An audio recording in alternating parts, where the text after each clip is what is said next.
Assalaamu calaykum waraxmatullah. Biyaha oogada dhulkeenu dhammaan saafi ma aha.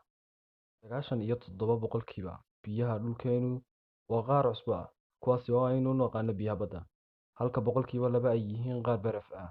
Inta kale soo hadhayna ay yihiin qaar caadi oo la cabi karo. Haddaba aynu usoo noqono su-aasheena odhanaysa biyuhu da'da saameyn ma ku leeyihiin. Si aynu su-aashaasi uga jawaabno, waa inaynu soo qaadanaa qodobo dhowr ah oo la xidhiidha biyaha iyo da'da.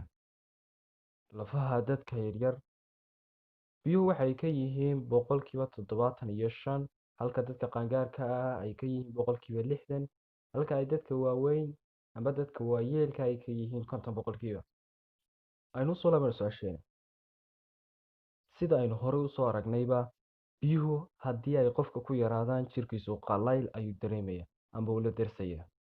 Taasina waa ta keenaysa in dadka waayeelka ah biyuhu ay ku yar yihiin dadka waayeelka ah. Taasina waa ta keenaysa in 50% ay jirkooda ka noqdaan. Taasi waa inaad maalin kasta cabtaa biyo kugu filan oo gaaraya 1 litir iyo badh amba 2 litir, maadaama xubnaha jirkani u baahan yihiin biyo ay ku shaqeeyaan oo ay qashinka ku saaraan.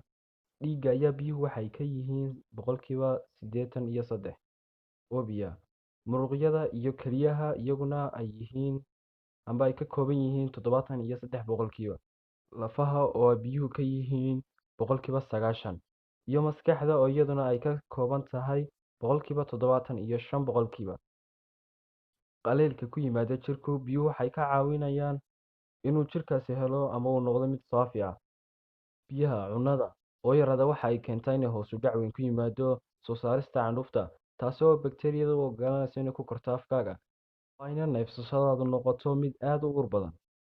Madax xanuun, dawakhaad, feejignaan la'aan waxay dhammaantood noqon karaan natiijo fuuq-bax. Laakiin waxaa intaas sii dheer, maskaxdeena ayaa ah 75% biyo. Cabitaanka ugu filan waxay kaa caawinaysaa inaad fakarto, diiradda saarto, iyo inaad feejignaan badan u yeelato, xitaa kaa caawinaysa madax xanuunkaasi muddooyin dambe.